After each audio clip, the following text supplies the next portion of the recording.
Hi, Ben Carpenter here. I'm going to give you a very quick overview and review of Alan Aragon's UK Conference 2014.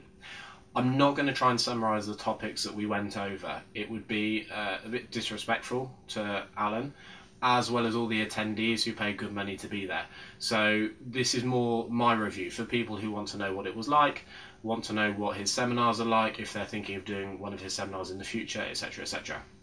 So, topics: scientific literacy, how to interpret science, shortfalls, understanding data, looking at the whole body of data, when not to draw firm conclusions, etc. Something which is absolutely critical for people that want to be the most objective that they can be.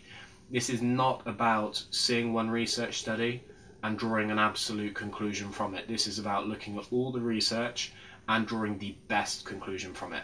So very, very important to put the rest of the seminar into context. After that, went over macronutrients, so protein, distribution, frequency, quantity, etc.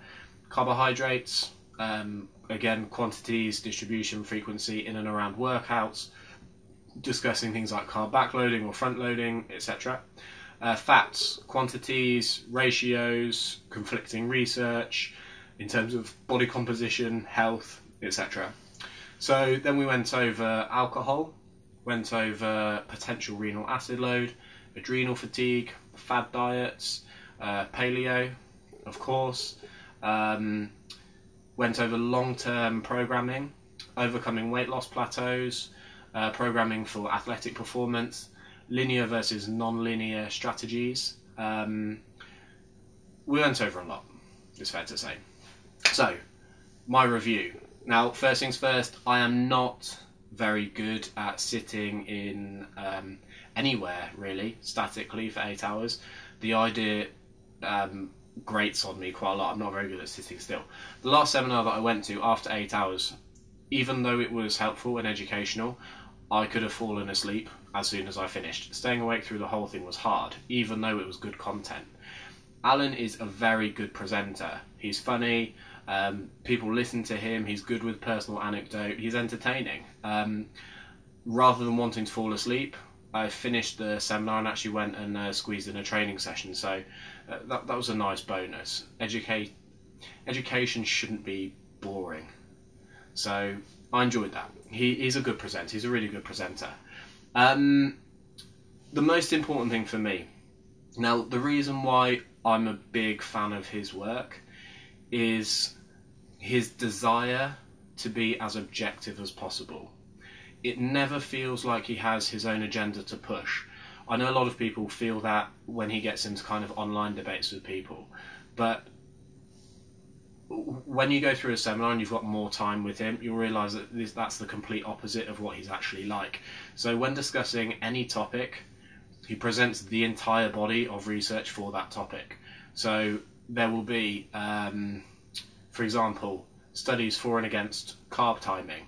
He will go over the studies for, the studies against, the studies that are neutral, and let you draw your own conclusion. So rather than saying, this is what I do, and leaving it at that, like a lot of coaches and people tend to do, he genuinely does want you to understand everything and draw your own conclusions. And to me, this is absolutely key, because with this new wave of evidence-based practitioners, people that want to always give the most up-to-date piece of research rather than relying on outdated or antiquated data, this is absolutely crucial.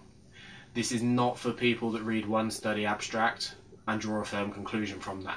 This is for people that want to read every study on a given topic and present the absolute best answer they can to their clients, to their social media following, etc. Now, this is why I love his work, because instead of saying you should have this amount of carbs, he will say what this study says, what another study says. So draw your own conclusions from that, interpreting it and looking at the entire body of data. That's why I'm a massive fan of him.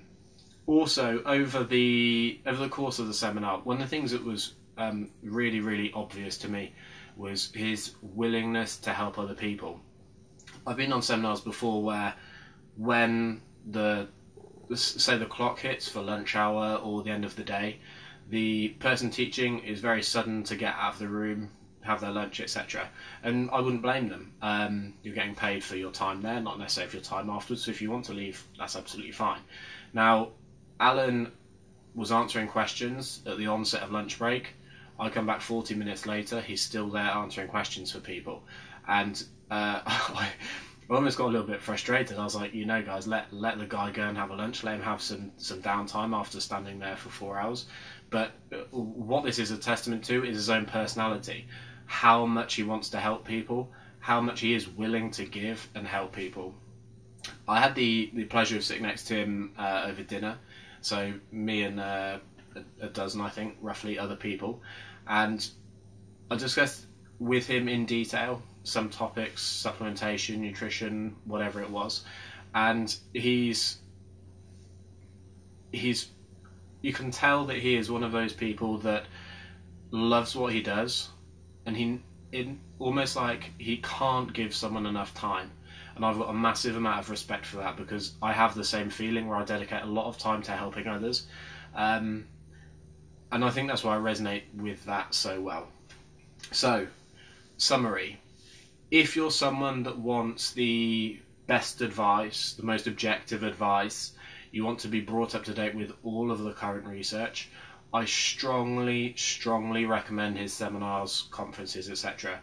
I also strongly recommend any seminars that Elite Fitness mentor and coach, because they're very, very good at hand-picking the best in the industry. So people like Brad Schoenfeld, Eric Helms, I know they've got big things planned for next year, so I'd strongly subscribe to their mailing list or Facebook page or whatever to stay up to date with those. If you're someone that's looking at Alan Aragon's conference, if you already have a good level of knowledge, it certainly isn't for beginners, and he wouldn't say that either. If you already have a good level of knowledge and you want to be the best critical thinker you can on big topics in the nutrition industry, do it. I support him wholeheartedly with that. I've never had a seminar which I found so interesting, as well as his style of trying to make sure that he isn't spoon feeding you. He wants you to be a critical thinker. I got the impression that if I chatted to him and said, actually, I slightly disagree, I think that this research, etc., etc., I think he would like that. He isn't someone that gets defensive when you challenge him. He will actually point out when he's been wrong before, and when other people in the industry, like Brad Schoenfeld, have challenged him on certain things. And you can tell how important it is for him to give the correct answer rather than his answer. And to me, that's absolutely key. So, if you're interested in that side of things, I would also recommend you sign up to his research review. Monthly research review for $10 US. To me, it's underpriced for the level of information you get in there. I get absolutely no affiliate commission or anything like that. It's not a hidden ClickBank link. He doesn't even know that I'm making this video. So don't think I have any ulterior motive other than the fact that it is a legitimately very, very good quality service. So I'll put the link in the comments for anyone that's interested. So hope you found it useful. If you've got any questions, please feel free to ask them on my Facebook page, facebook.com/Ben Carpenter Personal Training, or my Twitter or Instagram pages, which are BDC Carpenter. And thank you for watching. Bye.